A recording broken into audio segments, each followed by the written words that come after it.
What if one day you found out that everything that you had believed in, everything that you had trusted, everything that you had prayed for, everything that you sacrificed for was a lie? Not a mistake, not a misunderstanding, but a deliberate con. Well, that happened to me after 50 years of being manipulated. I found out it was all a lie, and I was pissed. I was enraged when I found that out. And I thought that I was basically all over that. But I was wrong. I want all of you to get up out of your chairs. I want you to get up right now and go to the window, open it, and stick your head out and yell, "I'm as mad as hell, and I'm not gonna take this anymore!"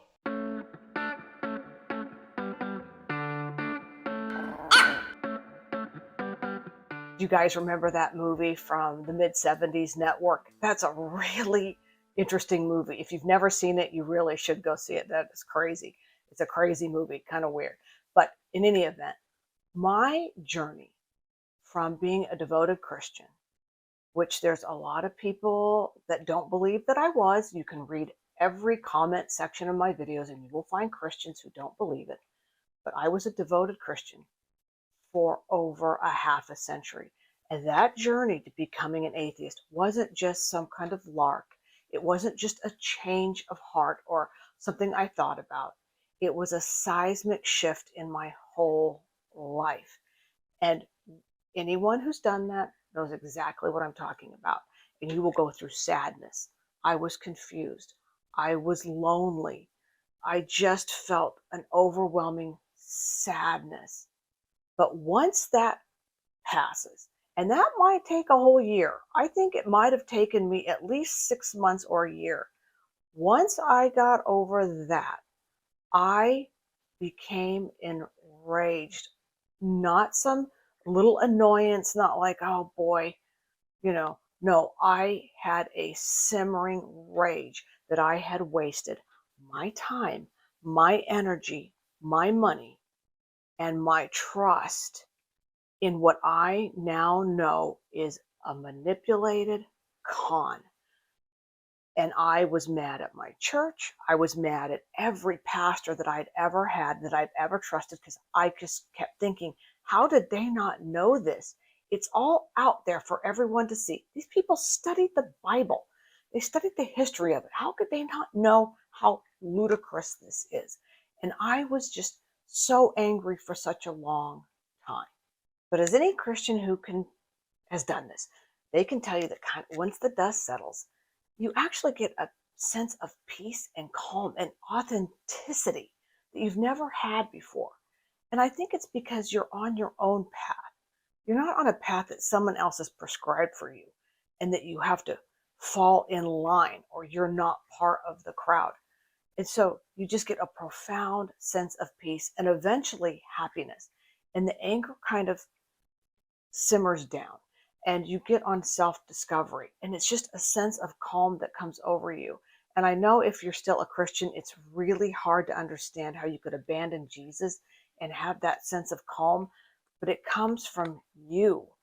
It's not coming from an outside source. And that is such a better feeling to have.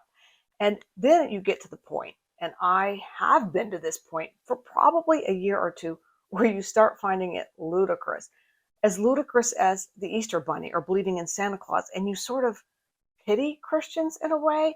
And when they start talking about God and Jesus, you might as well be listening to someone debating, the Easter Bunny versus the Tooth Fairy.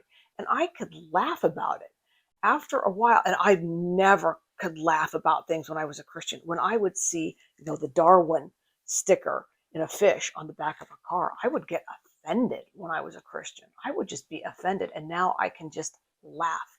And there's more joy in that, being able to laugh at it and know how ludicrous it all is. And so I thought I was way past the anger stage. That wouldn't happen to me anymore. And I was wrong. Hey, Patrick, are you angry too? Yeah, What's the matter? I can't see my forehead. So what happened? How did this happen? How did I get angry all over again? We're not talking about the little bit of anger that happens when you hear about something in politics or a pastor has done. I'm talking that deep simmering rage all over again. How did that happen? Well, it all started a few weeks ago when I found a TikToker who also grew up in an independent Baptist fundamentalist church. Now, I grew up in a very small church out in a rural western state, but she grew up in what is what I think probably America's first mega church. So this started me down a path. I'd never heard of this church. I'd never heard of her pastor. And it got me going down a rabbit hole that I was down for days. And I was getting angrier and angrier. Why? Because this pastor had been pulling his stunts since the 1960s. Before I was born, he was pulling these stunts. And Christians, his deacons, associate pastors, his members, other pastors out there, maybe the pastor that I had as a kid, I don't know, they hushed his evil, sword, twisted story. It's so bad that it makes Jim and Tammy Baker just look pedestrian. Because, I mean, after all, what pastor isn't stealing or having affairs? This guy was doing that. But even his manipulation, his narcissism, the dynasty he built on lies, on manipulating every single person around him, the wealth that he built off the back of taxpayers, off probably his parents, off me and you. And the fact that he still has Christians that will defend him. Now, if you go online, you will find that this man has still to this day defenders who call him a saint. And he was anything but. This man basically founded the fundamentalist movement in America starting in the 60s, which my parents got swept up in. And that's when I realized that this fundamentalist movement was built, all of it was built on a lie. I'm not even talking about Christianity in general. I'm leaving out the Catholics and the Methodists and the Presbyterians and the Orthodox. I'm talking about the church that I grew up in, what my parents believed, what I believed for so long, and what really helped wreck my life. I'm not saying that my life is a disaster. It's not. But for so many years, the guilt, the shame, everything that comes along with being a fundamentalist. If you did not grow up as a fundamentalist, if you have never been there, you can't really understand. And I know that because I was sane enough to get out of that when I was in my 30s and I went to be a Methodist. Still messed up in their own way. In fact, liberal churches are almost worse in some aspects. But what being a fundamentalist does to here forever, I still have things that I can't change 50 some odd years later.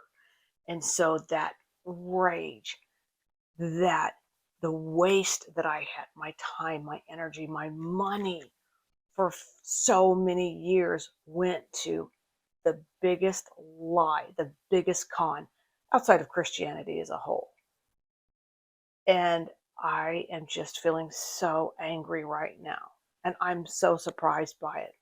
I don't know if you guys, any of you that were fundamentalists before, if you've had these waves come and go. I really thought I was over it.